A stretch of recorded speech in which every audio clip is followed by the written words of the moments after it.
Olá pessoal, bem-vindos à nossa terceira semana de atividades da disciplina Educadores Educandos e nessa semana nós vamos trabalhar os capítulos 6 e 7 do material de referência.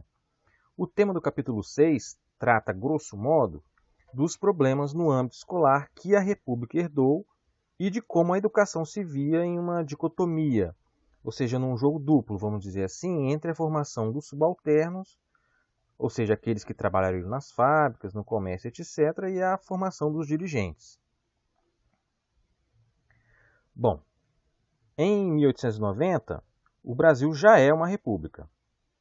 Vale lembrar que no ano anterior, em 15 de novembro de 1889, Marechal Deodoro da Fonseca estabelece o novo regime a partir do ato simbólico da proclamação da República do Brasil.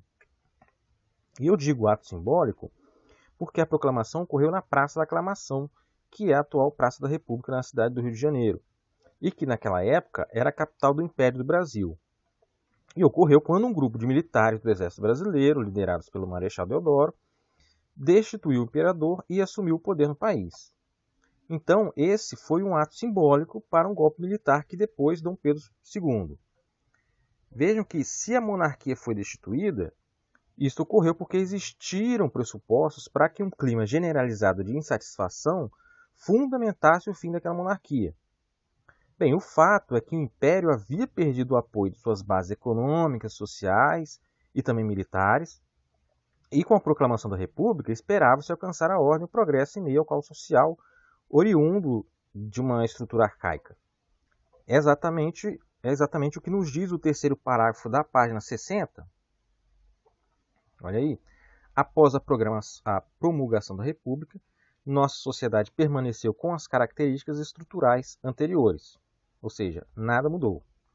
O cenário era constituído por uma população negra, livre e sem destino, e por uma visão de manutenção da grande propriedade rural e de que as mulheres não necessitavam frequentar as escolas e os espaços públicos, além do analfabetismo geral de adultos e de crianças e da infância abandonada. Percebam que a República era considerado o remédio para sanar todos os nossos males, mas a estrutura de nossa sociedade não mudou em nada. E além dessa condição em que nos encontrávamos, nós tínhamos também inúmeros problemas sociais e econômicos graves. Em meio a esse turbilhão de coisas, não poderíamos esperar que a educação fosse tratada com dignidade. Houve algum avanço, mas inserido em determinado contexto. Qual? Bom, entre o segundo e o terceiro decênio do século XX, entre as décadas de 1920 e 1930, então, a situação constrangedora da educação ela ficou muito clara, com muitos estudantes sem direito à educação. Para se ter uma ideia, segundo nos informa a autora Cíntia Greve Veiga, no livro História da Educação, aliás, eu recomendo a leitura, é primordial para todos os envolvidos com a educação, mas segundo a autora, em 1920, aproximadamente 75% dos brasileiros eram analfabetos. Então pensem, apenas um quarto da população era alfabetizada. Imagine quantos desses tinham ensino superior. E daí houve uma ampliação das escolas normais para formar professores, criou-se a ABE, Associação Brasileira de Educação, em 1924. Mas o nosso atraso industrial passou a ser justificado pela pouca educação escolar. E a partir disso, entre outras coisas, é que a educação pública passou a ser compreendida como redentora, ou seja, como salvadora dos males sociais.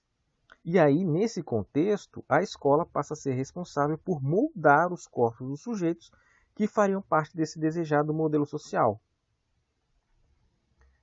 Então, olha aí o que nos traz o terceiro parágrafo da página 63. Portanto, coube às escolas, entre outras instituições, selecionar, hierarquizar e classificar aqueles que tinham aptidão para as atividades de comando. Outros, considerados incapazes de aprender, deveriam ser encaminhados para tarefas manuais inferiores. Bom, seguindo aí, em 1930 é criado o Ministério da Educação e Saúde Pública, e a partir disso toda a legislação educacional passou a ser nacional.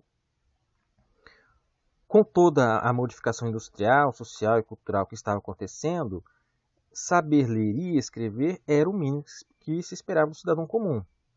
Quem detinha um pouco mais de instrução ocupava um cargo um pouco melhor. Mas, claro, quem tinha acesso a uma educação mais elitizada continuava sempre nos postos de comando. Posteriormente, na unidade 7, o que nós veremos é o alinhamento da escola pública com a necessidade de formar mão de obra especializada para a indústria. Apesar de toda uma autocrítica e de toda uma nova forma de pensar a educação a partir dos paradigmas do ponto de vista, né, da universalidade da educação pública como prioridade da igualdade de acesso ao ensino, e tudo isso fundamentado a partir dos manifestos de 32 e de 59. Leiam os trechos dos manifestos e vejam a atualidade desses documentos. Eu não vou me deter nesse capítulo porque o que nós temos aqui é um desdobramento do capítulo anterior, apresentado de forma satisfatória para nós. Bom, pessoal, leiam os textos da semana e bons estudos.